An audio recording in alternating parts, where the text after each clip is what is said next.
one or another things about the API from today's workshop. So I try to design it in such a way that wherever you are at the API level, mostly it won't be for the intermediate or expert level, but if you are starting your journey or if you are ready to start, then this will be going to help you a lot. Why I have chosen this topic, why it has become suddenly important, all those things we will discuss in a while. Okay? So till then, let me introduce myself. So I am Faiz. I am Chief Empowerment Officer at the Test, and I am also currently working as Senior Test Automation Engineer with Robert. You can connect with me on LinkedIn and Twitter. Okay? And today we will be having like 3 sections. Okay? First I will talk about the API topics. Then I will talk about how we can test API or the concepts which are related to the testing the API.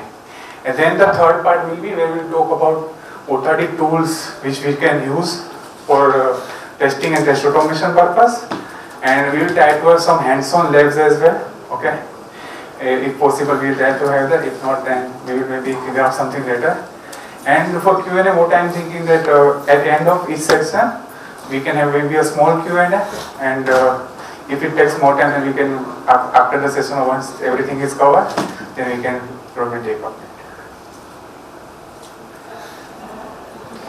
Sorry, class for me. Yeah, no worries.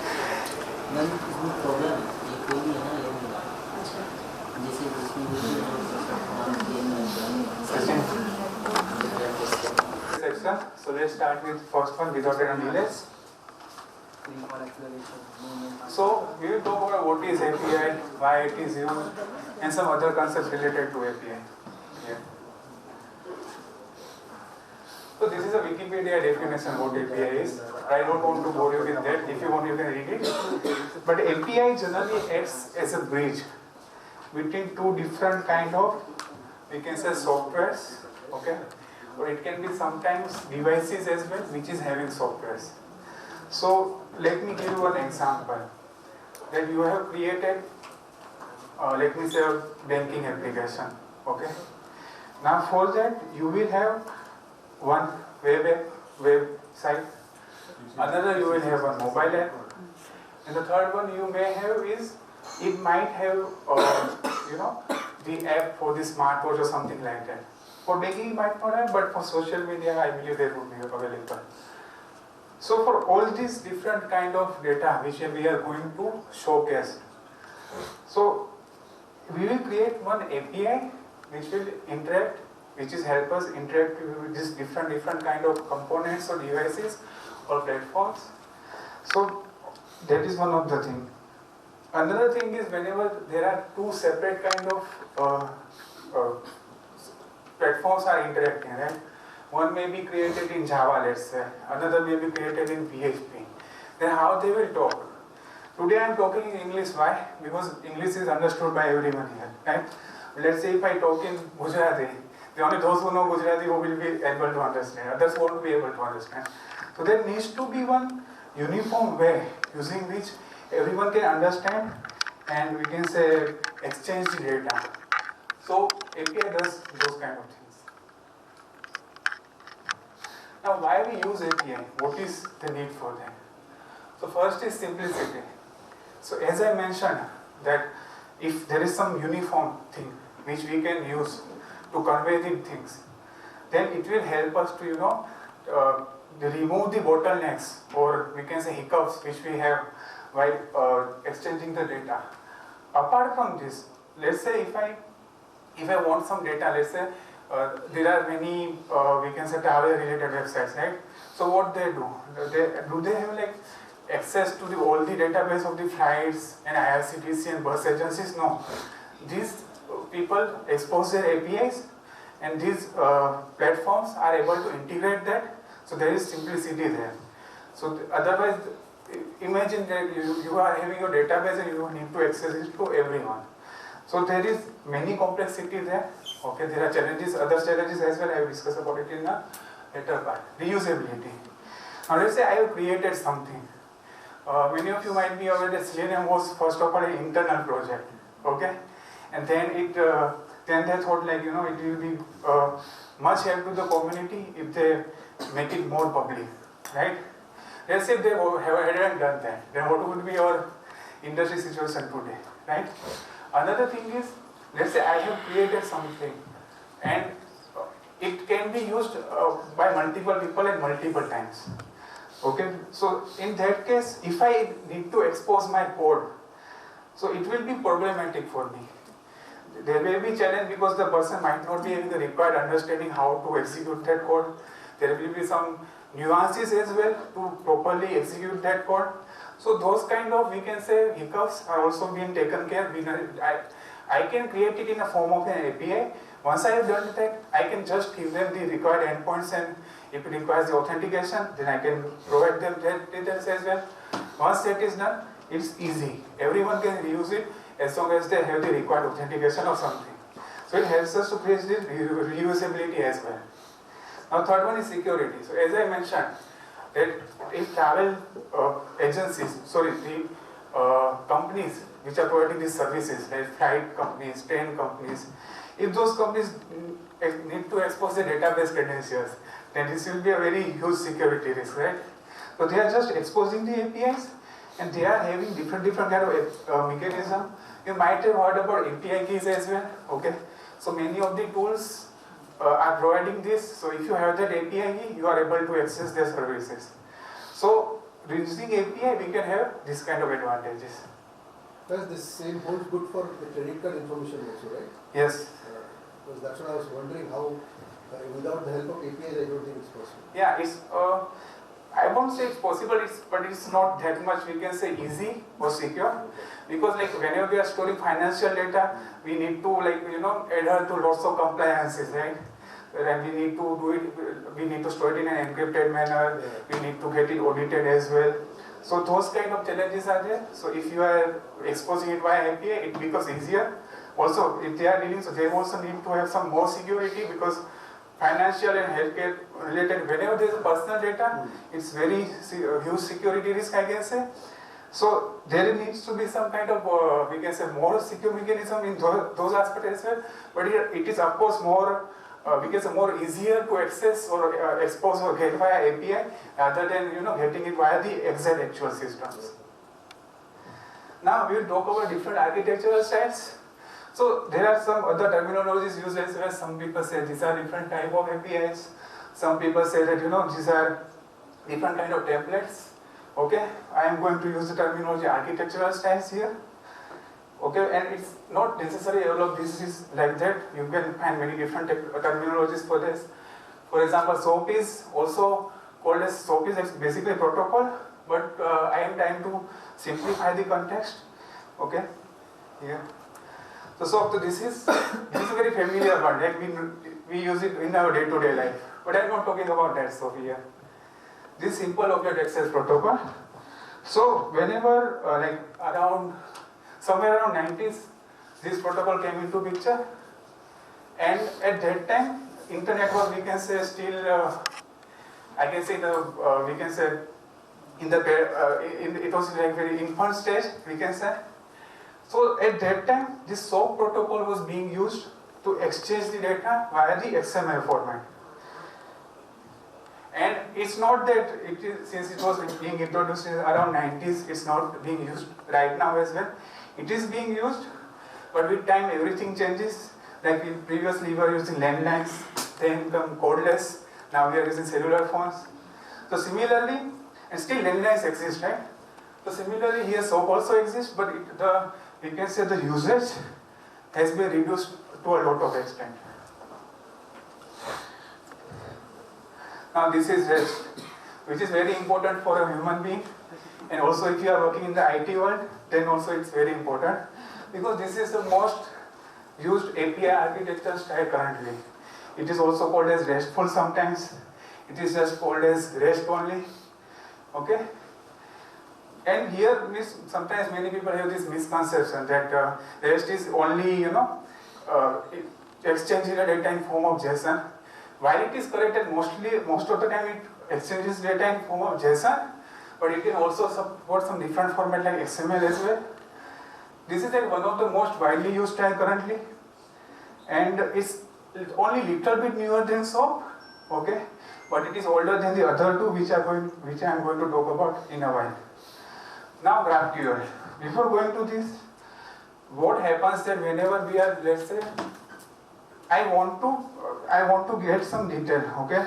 Let's say there is one employee database, and I want to get the data of just employee ID, okay? But so most of the time it happens that the get employee data is there, get employee ID API is there. But let's say if it is not there, then I will need to fetch the entire object, entire data related to employee. It might not have like all the data, but at least personal data like first name, last name, email address, so on and so forth. But this is still, we can say, a heavy package.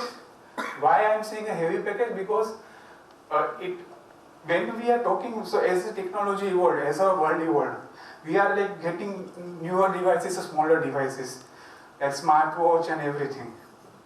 Okay, and to enable those things with less amount of data, this GraphQL was introduced. So GraphQL what basically does is, it helps you to enable to get the only data which you need. So for example, if I refer to my previous example, if I want to get only employee ID, I need to ask only for the employee ID and I will get that. So GraphQL is basically, there is no full form of it, but it's more like, it tries to picture, or we can say arrange, you can imagine it as a graphical interface, and you are querying from it. And whatever you will query, you will get only those kind of data. You will not get any other kind of data. So this is very useful, especially when we are working with mobile devices or smartwatch devices, because there are network issues as well. The kind of data, in India of course we are having comparatively very cheaper data rates, but if you go to outside India, then the cost is also one of the very big concern. Also, when you are working in the remote area, there is challenges with network, we can say connectivity or strength as well. So if you are having GraphQL, you will get only the data which you want, and you will, we can say, interact only the data which you want to interact with, not with other data. So this helps you to, this helps you to get the only data which you want and not the other data. And this was created by Facebook initially, but then they open sourced it later for benefit of the communities. And it is comparatively a newer style compared to the REST and the SOAP style. Now gRPC. So here is a fun fact, RPC is the oldest architectural style, one of the oldest. Okay? But gRPC is, we can say, it's new version. We can say 2.0 in a way. So here G stands for, G is a prefix basically because this was created by Google, and then they open sourced it later because they thought people will benefit from it. And this is like, we can say, one of the most recent styles. Even though RPC is one of the oldest, but this one is the newest one. Now this will give us some brief idea about the comparison and the timeline. So if you see this timeline, I will not talk about this Corba and everything, but the RPC was created in 98, then came SOAP around 99, then around 2010 came REST, then RPC is newer version. First was XML based, then JSON based version came, then OData, GraphQL, and gRPC is the latest one. So here you can see like what different kind of data it is working with. Okay, and this is so we can use only for the XML. REST, suppose these different formats. Same goes for GraphQL and RPC. You can see what is the learning curve, what is the community support, and where it is currently used. So you can see here the SOAP is still in use. It's not like totally deprecated. And as I mentioned, GraphQL has capability to only get the data which you want. So that's why it is most widely used into mobile APIs. Okay, now we will move on to the HTTP methods part. So these are different methods which we are using. So it's not the exhaustive list. There are other methods as well, like options and other. But we can say this is most widely used. So as we all know, or we widely consume CURD, right? So in API context, CURD is not important, CRUD is important.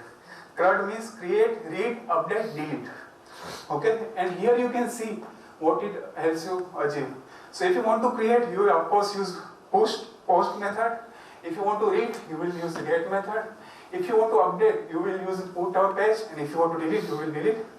Now the difference between put and page is, let's say whenever if I refer to the previous example once again. So if I want to update the first name of an employee, if I am using put, I will need to update the entire employee object. Like last name, it will try to refresh the entire object. But when I do page, I can only update the first name part also. So that's the difference between put and page.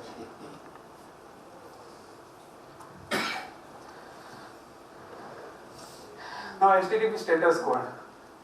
So I think everyone is aware about 404, right? Resource not found. So it is one of the client. So I will explain this one by one. So between the reads, so there is one more thing that whatever ranges are mentioned here, it's not that every status code has been assigned yet. It has just been allocated for the future purpose as well. That some of the status code are not having any value currently, but in future if required, we can use from these ranges, which is not already assigned. So these 100 to 199 are information responses. So sometimes whenever you are making a request to a server, but it takes time to process that request, okay? So if it is still processing, you will get 102 response code. That means for processing. Successful, everyone know, 200, okay, right? But generally, whenever we are doing post, it is very recommended to use 201, that is for created. It is specially designated to have that status, because 200 means only success. And 201 is specifically designated to create something. It shows that your resource or whatever you have created object that has been created. So those kind of messages or response status are there in the successful one. Then the redirection one. So whenever you are working, whenever you are accessing any URL, if the URL is moved on to some another, there is some change in URL, right? So that time you will get some response code in this length, 300 to 399. Then client error response. So client error response means server has processed it, but there is some error from the client side to receive the response or to send, or sometimes whenever we do mistake in like sending the request as well. So those kind of responses are covered in the client error responses. As I mentioned, 404 is one of them. There are server error responses. So many times it happens that we try our best, developers try their best to handle each and every scenario. But it's not possible to cover every scenario. As you all are testers, so you must be aware about it. 100% testing is not possible. So whenever there is one error encountered which is not handled by the server, there is some unexpected condition happens. So at that time you must have received this 500 internal server error. So 500 and such other codes are designated in this range, we can say result for the server error responses. Now, any questions so far? So, in a nutshell, can we say API is to kind of simulate the actual database structure? Not it is it's not simulating, but you can think of it as we can say transport vehicle. Okay, let's say you are having one warehouse where every object, or I would say there are some e-commerce warehouses, you must be aware, right? So whenever you are ordering something, so what will happen? Someone will go to the warehouse, okay? They will take the entire whatever orders are, not only your order but every other people's order as well. Then they will ship it to the nearest hub, or then that nearest hub will ship you to your nearest hub, and then accordingly it will reach to your home. So it's not, we can say, another representation, it acts as a facilitator, or we can say bridge, to get what you have already to another people in an easy manner. Okay, any other questions? Real world examples for gRPC? So gRPC is like some of the companies are using it. Okay, we can discuss about it later. Okay, but it is, so the way it is created, it is giving some of the architecture advantages like performance and other things. But the challenge is that some things are not inbuilt. Let's say like REST is designed in such a way that, if I give you an example, caching is a must-do mechanism, okay? And everything is easy because people are knowing about it, people have been using about it. gRPC is comparatively new, so very few people are using it. It's still in, we can say, because it's very different in how it is, created and how it interacts with the server and other things. Has Google used gRPC in its product? Yeah, they have used it. No, I don't know about that, okay, but they have used it in their products and then they open source it, so there are many people already using it, many startups are already using it. Okay? Yeah. Any other question anyone have?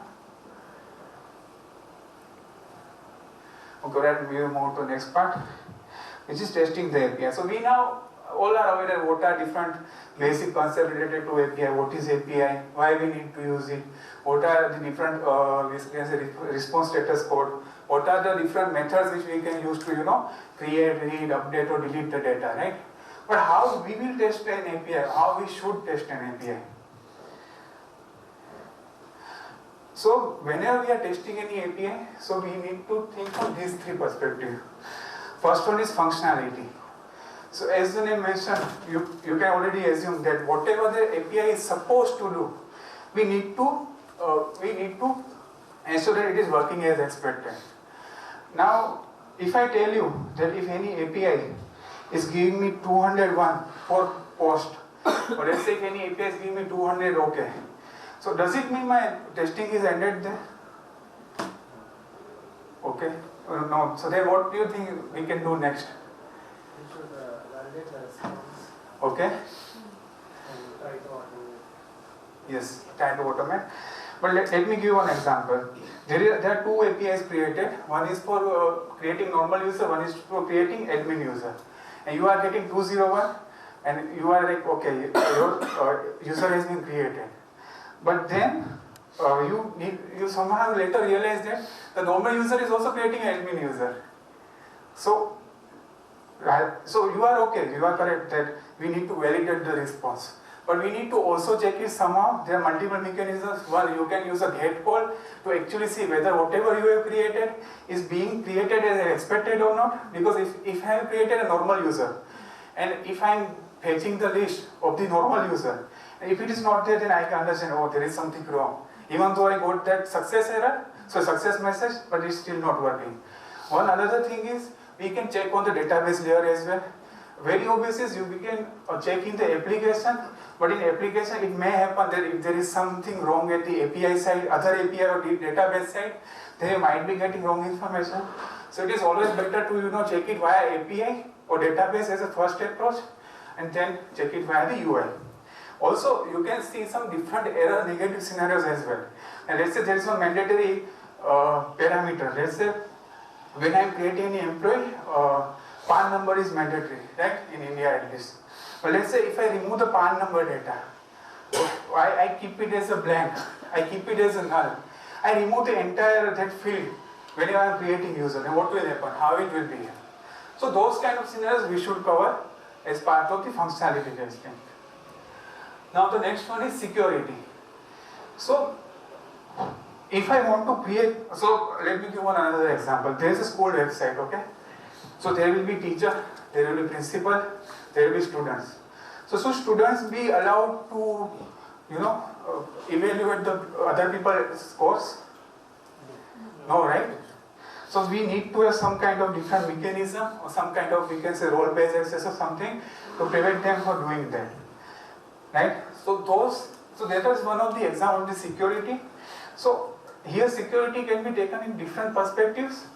One perspective here is, as I mentioned, that if the user is not having sufficient access rights, user should not be able to perform that kind of operation. But apart from that, there is one another thing that we can see that via API someone should not be able to penetrate into our systems. That we also need to ensure. For security, there are different mechanisms, authentication mechanisms are being used. These are one of the mostly used ones. One of them is that basic authentication. It is just simple that your username, $, password, they encode it into base 64 format and they send it away. Another one is bearer token. So generally people create one token and that token is needs to be refreshed after a while, and that kind of mechanism is there. The third one is API key. So you will be having one static API key given from your API service provider. Once you provide that, then only you will be able to access. Fourth one is auth2. Okay. So whenever we go to any sites, most of the times you will get the option to sign in with Google, right? So that is auth2. So how it works? Does Google share your actual credentials with them? No. They create one, we can say, specially created passphrase, or we can say keyword, and they should share that data. So the actual data is stored safely with Google only. So without exposing your Google credentials to anyone, without any need of creating your new user or remembering your new password, you are able to access that new website. Now the next one is performance or reliability. So here we need to check how API is responding. So there are many ways to do that. Let's say there is a file upload related API, then you can, of course, send very huge kind of file. Apart from that, you can send any normal huge payload. Let's say if API is providing me to create multiple users at the same time, feature, right? So how many users I can create? 100, 1000? How it responds? When I am creating with one user, when I am creating with 100 users, when I am creating with 1000 users, does it affect the timing? If yes, then how much timing difference is there? Apart from that is reliability. So reliability, we can say it's not purely based on API, but API is also into picture, because nowadays microservices are always there. So give you one basic example. Previously, what was happening there? One API was doing multiple things, okay? Or sometimes it is doing one thing, but it was a very major operation. So it was giving some challenges in microservice. What we need to do, we try to divide it into smaller chunks, and each chunk will be, responsible to handle that operation, and then those will come together, and your operation will be performed successfully. Now, whenever we are using this microservice, it is hosted generally behind the API gateway. We can say it is kind of a facilitator, which helps us to, access the APIs or get the data back from the APIs. So what sometimes happens that even though we are using cloud, it may happen that due to one or another reason, our API gateway stops responding. And generally we have some kind of mechanism in place, like via Kubernetes or something, that if one API gateway server is down, the another will be created automatically within a minute or so. So that kind of thing is there, but the reliability, as I mentioned, is not exclusively related to API. The infrastructure DevOps part also comes into picture. But we need to be careful about this, because if your API is not working, your application will not work, of course. It will be just a dummy UI. Now this is very famous diagram which you have seen. Might not be the exact one, but another variations of it. So this is the test automation pyramid concept. Bottom is based on the unit, then the middle one is the service, top one is the UI. So as you go upwards the layer, the cost of creating, maintaining and updating the test will increase, and the speed of execution decreases. So it is always recommended that you need to test as much as lower layer as possible. So unit layer, I think we already know that whenever developers are doing unit testing, that is there. UI layer is whenever we are doing test automation using Selenium or any other tools, it is there. But the service layer, it is where we can say our entire business logic is always there, APIs and everything. So if we target that layer, we can have more advantages, okay? Now, why this became popular recently? Because when we started with the test automation, people are very new to it. So sometimes people were not aware or were not, facing the challenges. But as people started automating, they faced the challenges like how flaky UI tests are, how much effort it goes into maintaining, or we can say keep it stable. So there are lots of efforts goes there, and if your UI is changed, you again need to put in efforts once again, right? Another thing is that there are many services which does not have any API. Sorry for my bad. Does not have any UI. So when it does not have any UI, so to test those kind of applications or API, you will need to be aware about the API related concepts, right? Or how to test the API. So due to these kind of things, the emphasis on API has been increased more than ever. And that is why now companies are focusing, or companies are demanding for the skills that you must be able to understand API or API testing concepts. If you know API test automation, then it is very good, but you should at least be aware about the API or API testing concepts. Okay, one another advantage is if you are able to do it in one single framework, or you can somehow connect your one framework by other by using jars or something. So you leverage your API to make a UI test execute more faster.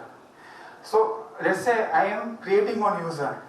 So I will definitely need to check it once via UI, because it may happen that via API it works, but when it was integrated with UI, something bad happened and it is not working.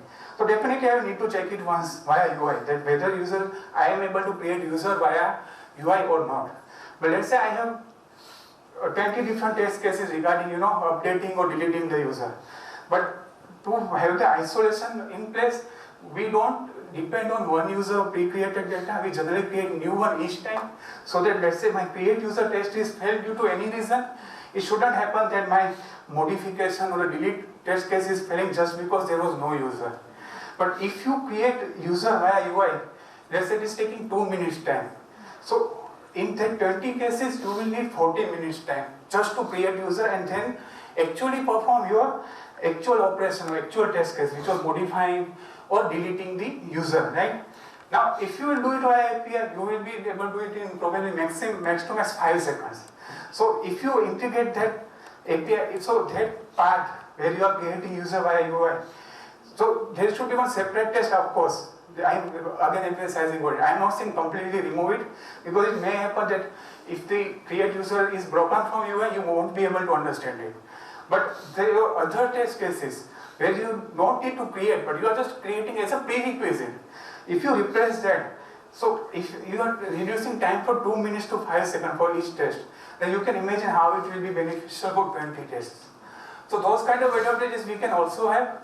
So this is the reason why industry is emphasizing a lot on API. And I think it was like very much needed thing for benefit of the community only, to make us more advanced, to make our life easier, because everyone would have faced the challenges of stabilizing the UI test, right? Okay, so any questions so far? You told that some of the applications do not have UI also, right? Yeah. But you told that we need to create user and we need to check in the... No, I was giving separate example. How, if at all, is there any correlation that you can tell us by an example, if at all there is a system where the UI is not there, but you want to check the user created through UI? No, user creation, I was given as separate examples. There are some services, okay, that they do not have any UI, some kind of payment gateways or some, we can say, like, there are some computational services as well. So if you want to process something, if you don't want to use your own computing machine, or if you don't want to depend, you can use the cloud. So if you are using the UI creation will not, sorry, the user creation will not come into the picture. No, that will not. That is a separate example. I was just giving that there is one. So there are two use cases we can say. One is whenever there is no UI, you can focus on the API. So if there is, let's say you have been assigned a project where there is no UI, right? And if you are not having the knowledge of API testing or automation, then you will be in a trouble, right? Yeah. So if you are having that knowledge, you won't need to worry. The second thing what I said, if you know already how API was, or API automation was, so you can leverage that to combine both of the approach in UI and API, so that you will get the best of the both worlds and you can save your execution time. So that was another example. Yeah, any other questions anyone? I have a question. Yeah. You listed 3 types of testing, right? Yes. Functional and security and performance. Yes. So in the context of API testing, I keep hearing about contract testing. Yes. So can you please elaborate something on that? Yeah. So contract testing basically means that whatever happens inside behind the scenes of the API, whatever logic is there. So as the name suggests, contract. So you need to adhere to that. So let's say if I am So let me give you an example. If it is a get user API, okay, so I am expecting that it will give me in this format only, like ID, first name, last name, likewise so on and so forth. So if they are changing that kind of thing, then we will be in trouble. So that kind of thing is there. So contact testing is generally used to ensure that that contact is not broken, because if it is broken, then because if there are let's say thousands of microservices, and if that contact is broken for 5 of them, then we will be in trouble, right? So there is some I think we can discuss it later as well, because there is many things like there is a one provider concept, there are other concepts as well, but I tried to so when I created this also, my objective was whoever are new to API or whoever are having very basic knowledge, so they will be able to start that. I am not saying that this will be ultimate crash course, that if you are done this, then you are done with the API knowledge. No, because it's a very vast world, huge world. Because before knowing contact testing, you need to understand how microservice architecture works, how microservice concept works, and it's not feasible to cover everything in the limited time frame we have. So that is the reason. But of course, we can discuss it later for sure in detail. Yeah. What about compatibility testing for APIs? Can you elaborate more? Suppose if there is any old API, then Okay. you want to use it in new one or new one in the Old ones, yeah. So that we can also do. We can say kind of a migration or compatibility testing. So I just give you some perspectives that what we can think of the API, because whenever we come to UI, we already know that we can check like with different browsers. We can check with different resolutions. Okay, we can check whether like if it is a UI application, then generally we perform this kind of scenario. If user is inactive, then if that session gets terminated or not, we are all aware about it, right? But what we need to do about the we can say when it comes to API. So that is also one of the good points. We can do that as well. There are some other aspects as well, because sometimes it happens that, as you mentioned, that from V2 to V3 they keep on changing the things. But whenever we are generally testing, so generally these were the things which we need to keep in mind to test the API. Any limitations for API, like these kind of testing we cannot do via API? So accessibility testing, right? So user accessibility testing is generally related to UI, so you cannot do it.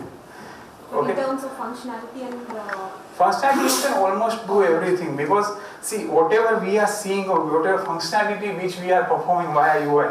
So UI we can say is just one kind of abstraction layer.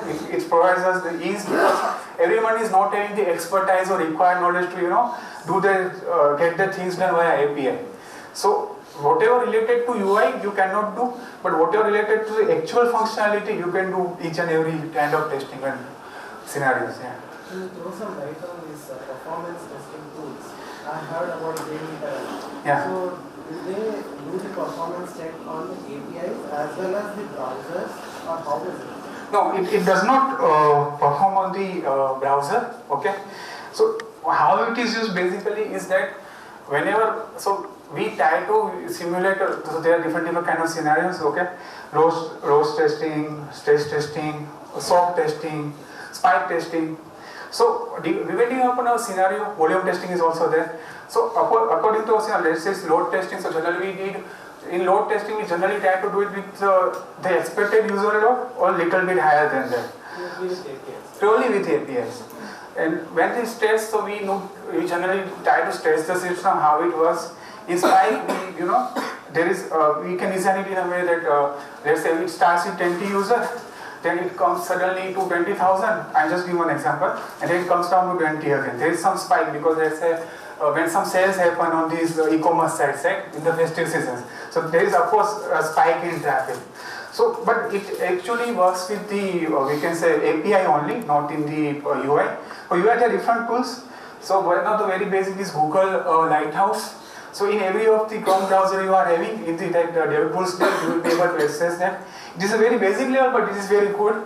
There are some advanced tools as well, because the technologies like Angular and React have come. So how each component is taking their how each component is being loaded. So those kind of things are also there, but that is one of the separate discussion. But most of the load testing tools are generally focused on API. So to summarize, I can say that, but it's not necessary that it will be only focusing on API. It will depend. Yeah. Any other question? I think someone was saying, but yeah. Okay. As we are left with 30 minutes. Okay. Going with one question. Yeah. Like, usually in API testing, with SQL injection and HTML injection, some hacking is happening. Yeah. So through API we are testing. Yeah. So can you explain that model, like how it works? Yeah. So what happens is, so there are two things here. Okay. So whenever SQL or HTML injection happens, so how it happens? Whenever user is, so there are two ways, right? One is via UI. So whenever you are, so in UI, whenever you are having some field, generally it is input field, form submitting or something. So if you are using some kind of, that HTML injection or CSS injection kind of input. So most of the times now with advanced UI tools, they are handling it by default. If it is not in the UI, people are doing that. But we need to check that if somehow it is bypassed by UI, then from server side also that validation needs to be there. Because it may happen that if the that hacker is having the knowledge of how to change the UI, then it may happen that they are able to bypass and pass it to the server, but server should be able to handle it properly. So whenever we are doing it via UI, so what happens that whatever input you are giving, it is being passed as parameters or considered as a form, but in an API context. So that form is being given to the API processes, it sends it to the server, and the response is given back to us, right? So same thing happens here. So you can provide a SQL injection or CSS injection kind of payload directly into the API and see how it is handling. If it is not able to handle, you can definitely raise a bug. I hope I was able to understand and clear your question. Yeah. Anyone? Anything else? There is one question, like if you thoroughly test an API, Yeah. functionally test an API, do you really think that investing time checking it on the UI would make sense? What's your thoughts? Yeah, I can say that we need to. It's not that we can entirely, ignore the UI part. I think we should have very bare minimum cases. So we need to decide it, or we can say design our test in such a way that we are not. So we need to at least basic operations which we need to, because ultimately user would be using UI only, right? So even if my API is working, but there is somehow during integration or due to some another reason, UI is not able to properly access the API or not able to pass on the data to the API, then it's not worth, we can say, doing, right? It all fails our entire purpose, because it's not exposed to the API layer, is not exposed to the users, right? So we can create it in such a way that, as I mentioned for the create user example, that you can have one test case for the create user by UI, maybe one for each, like very basic modification or deletion, but then the rest of the other permutations, combinations which we have, we can do it via API. So we can take a combined approach. So it's not that, so it shouldn't happen that UI is broken and we are not aware just because we are heavily emphasizing on the API. So that would be my answer. Is there any requirement for testing in database side? Yes. So, is there any testing specifically done for the gateway? Yeah, so it is more related to, how you are able to access it. It's not, it's more of a, we can say, reliability part. Okay, that if it is not up or let's say it gets down or crashed, then that kind of thing is that. But generally, whenever you do API testing, it will pass by a gateway only. So in a way, we can say you are partly testing that, but of course you will need to test it separately for this reliability part, because it may happen that, let's say your API is giving you 500 because of something, right? It shouldn't crash your API gateway, right? API gateway instance. So it should be able to handle it. But whenever you will test your API for the 500 error kind of scenarios, of course you will be able to know that if that time API gateway will be crashed, then you will be able to know your API gateway is not able to handle this thing, right? So those kind of things are there, and how API gateway is communicating. So the network or interaction happens like two-sided, input and output. So every request comes via API gateway to the server, and every response comes back from the server via API gateway. So that request response interaction should be smooth, and like as I mentioned, it should be able to handle the error scenarios, or let's say it is down due to any reason, then as per our DevOps strategy or SRE, site reliability engineering strategy, we need to have it in such a way that we are having something which is not stopping the users from using our application. I have one question. Somebody's asking. No, go ahead. So for the API testing, Yeah. two questions. One is, are there any frameworks or toolkit which will help kind of do a lot of permutation combination type of testing for security related aspects? Okay. There is only one called as SQL injection, what we know of. Yes. So there could be multiple things which could be available, and if there is a platform or a plugin or a widget which will cover all of those scenarios. That's the first question. Second is, when you're doing an API testing, so be it a microservices or be it another technology stack, so the parameters what we pass, integer 16, Yes. the boundary conditions might be different for each of those specific languages. Yes. So is there a toolkit for that also to cater to test the boundary conditions of those parameterized? No, I think for that boundary condition, I think you need to do it by yourself, as per my knowledge.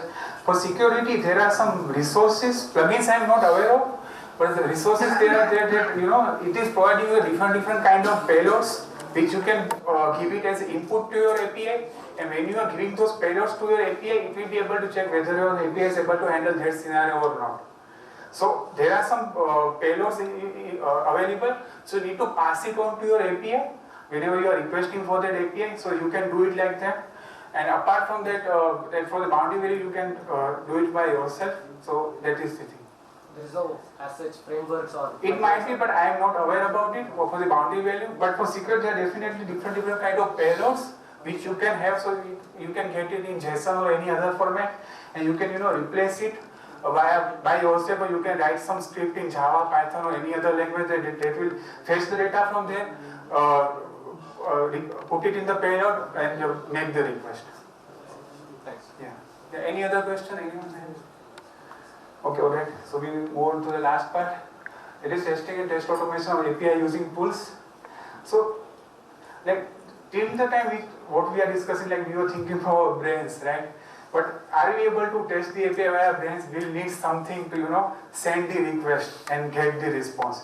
So there we can say client tools which helps us to do that. So whenever we are using any browser, whether it's on web or mobile, whenever you are using any app, so it is having that we can say API client inbuilt in a way that it is able to pass on the request to the actual server. But whenever we are doing in isolation API testing, we are not having any UI, or we are not currently using the UI. So we will need something to make request to the server and get the response. So for that we are using the tools. So these are some of the widely used tools. It is not an exhaustive list. List is very long. Postman is the most widely used currently. Swagger UI is also one of the. Swagger is generally more used for documentation purpose. So whatever APIs are being created by the developers, so you will be able to know how it will, what it is expecting, how you can make the request. So I will show you a little bit about Swagger also in the later part. Okay. But Postman is most widely used. And what do you think? JMeter is an API testing tool or not? It is. It also does. It can use it for performance also. Yeah, it is like tool, but because performance and for that we are doing it. But I would not recommend it because it was made whenever JMeter was created, it was made with the intention of creating, doing it for performance only. So you will be having very good plugins or support or reporters and all those kind of stuff related to performance testing. But when it comes to other tests which you want to validate, so you might not have that much kind of visibility. Okay, so it is. So we cannot say that JMeter is not an API client tool, or it is not able to use the API. But I would recommend to use Postman or any other tool which was created with the sole intention of doing the API testing.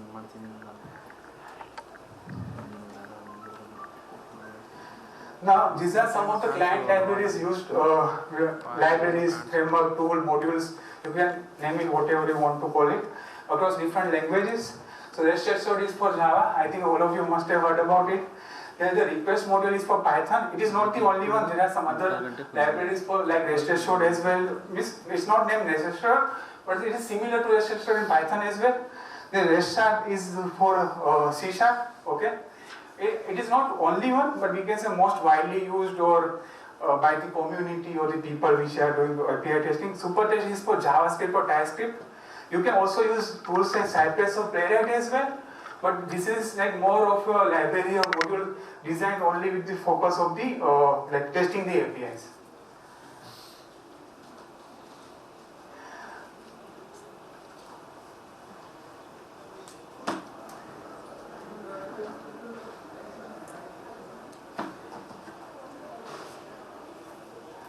Now I was talking about Swagger, right? Okay, so this is how, so whenever developers create any API, so we can see the documentation in this format. This is one of, so this is created by Swagger only. It is pet store, we can say pet store application backend. It is a dummy backend, but this was created by Swagger team just to give us how Swagger works, or we can get a feel of how Swagger works, right? So as the name suggests, pet store, so it is an application of, like managing things related to the pet store. So here you can see there is post API, get API, put API, delete API. So if I click on this post API, so see it is asking me for the different data. Like, so here you can see pet ID is a required mandatory field. Then the additional data are the optional fields. Okay. Then what is the expected response? What is the response content type? Okay, and this is one of the example value given to like how we can do it. So let's say if I want to, so if let's say if I want to directly create from here as well, if I want to test directly from here as well, so I need to just click on this try it out button. So if I will click on try it out button, then you can see there is this execute button is given. So I just need to give the ID of the pet, additional data, and the file if I want to do. If I click on execute, then it will execute. Okay, but I will give you one example of the GoT API, because for post we may get some kind of errors sometimes because these are public endpoints. So there is one library called JSON server in the node. So it helps you to create your own mock API environment. So you can try your hands on with it. Okay, if you require, we can discuss it later. Because I think we are running out of time little bit. We are all behind schedule. But so public endpoint, what happens, because control is with them, so it may happen that whatever you have created, they might have refreshed the database. So if you are fetching the data, you won't be able to get. You might think that you are doing something wrong when you are practicing, but it is actually the case that the public endpoint, whoever is managing have done something about the data. So this is a great request. So it is not having any kind of input parameter apart from the status. If I click on this available status and if I click on the execute button,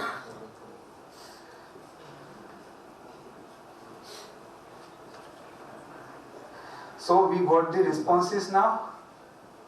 Okay, here we are able to see the curl, equivalent curl command as well. We are able to see the request URL that, see here it was only up to /page/find by status, right? And when we selected the status, so actually as input what it did was, it just appended it as the parameter in the URL, and then we got this response. And below that what you are seeing is just one example of how it will look for one of the example things. So I was thinking of having one hands-on little bit session on the Postman as well, but I think due to time constraint we need to skip that. Okay. Just a simple question. Yeah. What is the advantage of Swagger UI compared to Postman? So see, Swagger UI, so what happens is whenever your developer has created any kind of documentation, right? Because whenever your developer has created the API, so how will you know that how will you execute the API? What it is expecting? Let's say I want to create user. So if I want to give the details, should I write first name or should I write F name as a parameter? Because I don't know how he has created, right? It's a guided documentation. Yeah, it is, we can say live documentation. So whatever APIs they have created, so this is generally in sync, like it is very easy for them to create. They don't need to, put separate efforts to, create this documentation. They need to have some annotations and they need to include some libraries, okay? But via which if they it's not that they need to put in lot of effort just to create this documentation. It is generally in sync as well. They need to publish it, of course, but it's very less time consuming thing. So most of the time it is in sync as well. So because it may happen that if you are putting it on Confluence or somewhere else, they might not have got time to update it. You are executing the API, you are getting there. When you go to the developer, then they say, oh, we have changed the API due to one or another reason. So that is one of the advantage. I'm just giving that Swagger is, I'm trying to give the example, Swagger also has the capability to test the API on a basic level, but Postman has very rich features. Like you can run your test as a collection, okay? You can imagine collection as a test suite, what we do for the UI automation. So in which you can have different kind of APIs. And when you are running collection, you can provide different data sets as well via Excel or other supported format by Postman. Not only that, you have some test things as well. So here Postman is providing different snippets in JavaScript. So let's say you are not aware of the JavaScript, but you want to check that, let's say you have created resource with your name, for example. So in response, the developer is designed in such a way that that whatever data you have provided, that data will also be returned whenever you are creating. I'm just giving an example, generic status code or the ID only. So if you want to check that whatever you have created is there as a part of the request or response or not. Okay, well, let's say you have created your employee ID, which response is 21. And you can create a GET call, and now you will create a GET call with 21, so you will be expecting your first name, right?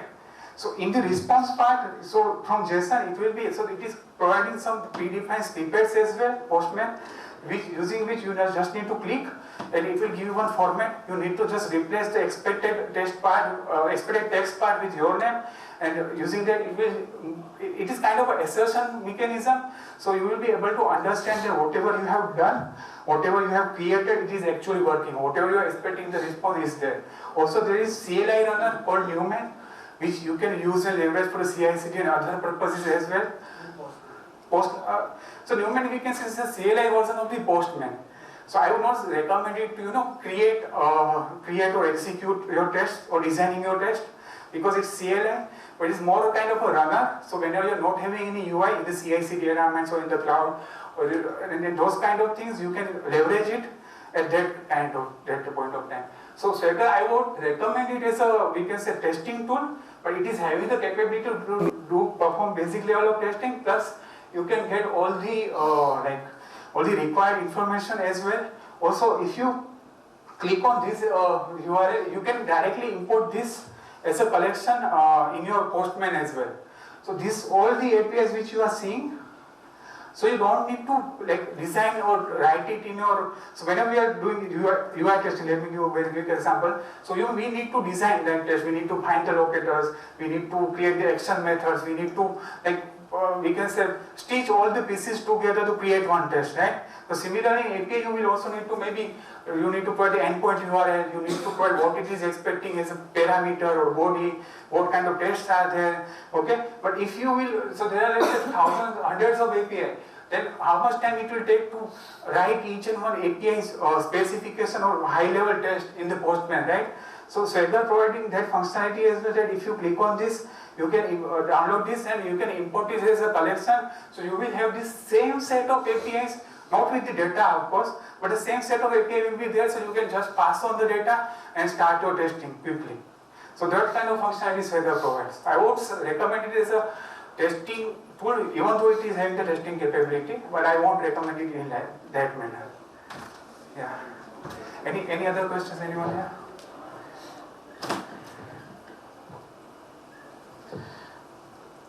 Why is Postman basically used?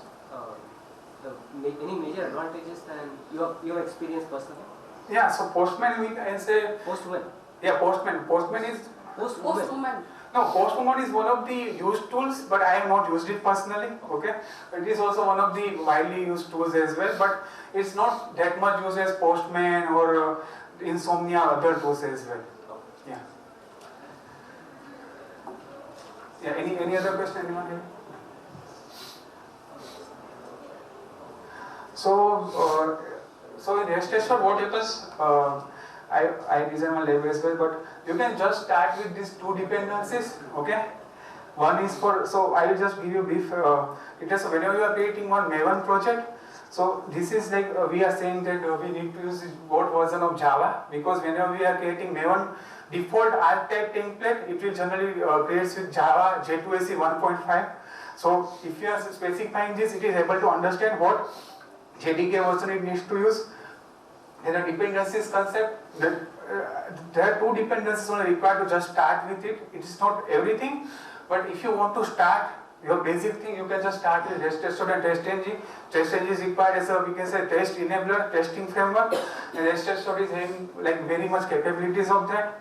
Okay, I don't think we have time to perform any operations, so let me give you an example of what REST assured is or how it works. So basically, Java, there is one library named HTTP client. REST assured is built on top of that only, but it is like more feature rich, and it is a very less.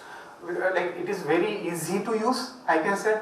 It is having different kind of assertion mechanism. It is having specific kind of methods to validate the data. So as I was explaining earlier, that Postman has this test snippets, and if I want to get the data, I want to validate the response is having some particular data, so I can understand that whatever I am expecting is part of the response or not. So there is one concept called hem test matches. So it is not.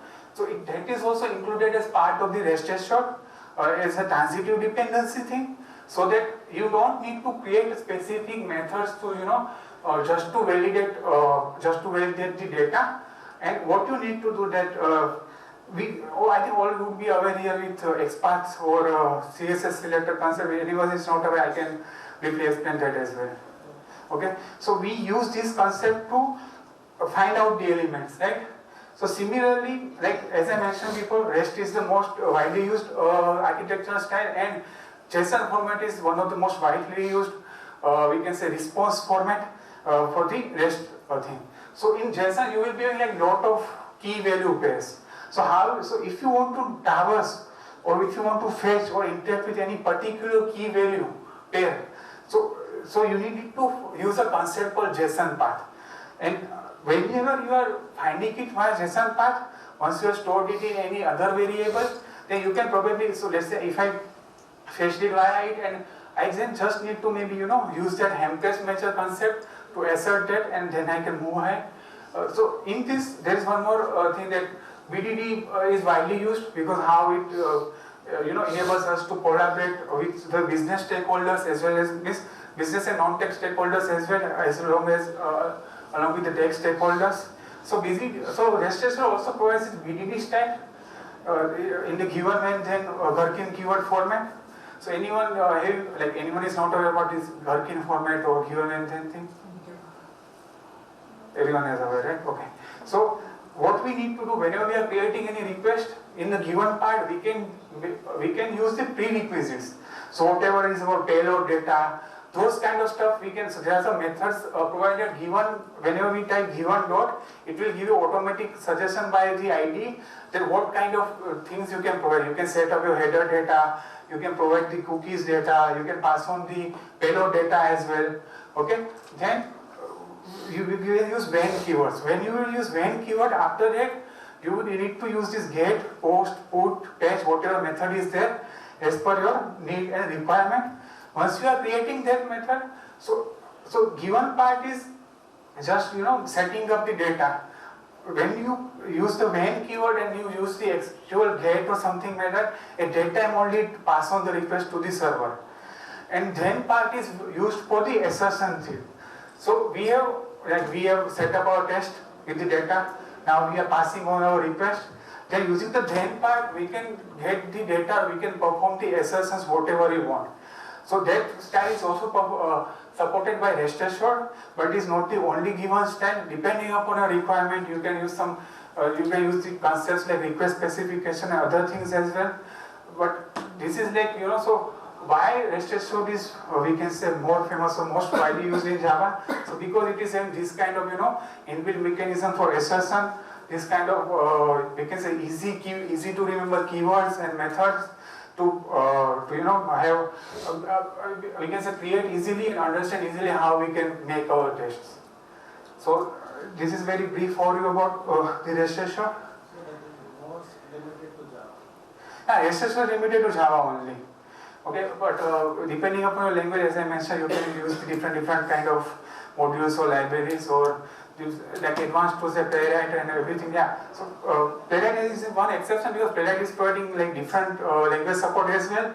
So if you are using Playwright, then you can do it via Playwright as well. But in Cypress, it's only limited to JS, TS, the JavaScript, TypeScript thing. So you won't be able to leverage. Yeah. Okay. Sorry. Okay. Anyone have any questions?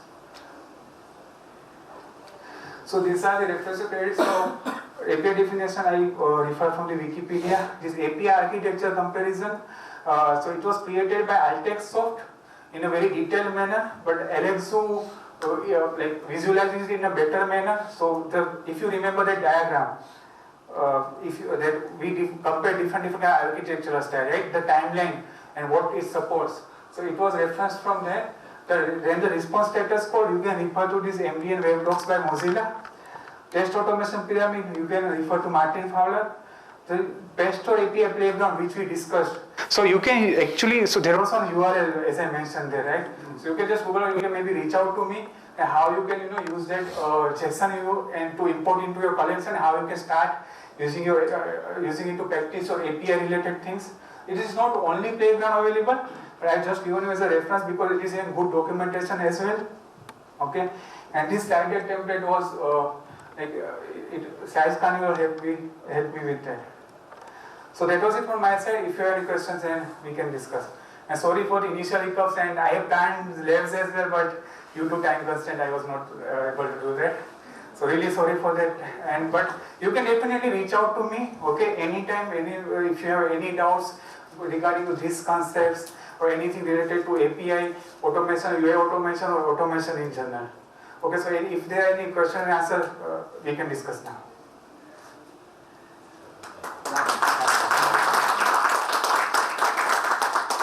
Wonderful session. Thanks. Yeah, thank you so much. Yeah. So thank you. Yeah, thank you so much. Yeah.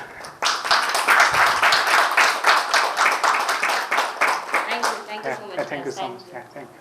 So thank you everyone for being very supportive audience and very responsible audience, and sorry for the hiccups. And it was my first workshop experience, my first live experience, but I will definitely try my best or better from going onward. Thank you so much. It's a great session. From the beginning till the end, yes, we wanted to have a hands-on session, Yeah. but due to time crunch. Yeah, actually I did wrong estimate like we do in daily life as well. So it was. Consulting time, you are giving any demos? Have you planned any? No, I have not planned, but we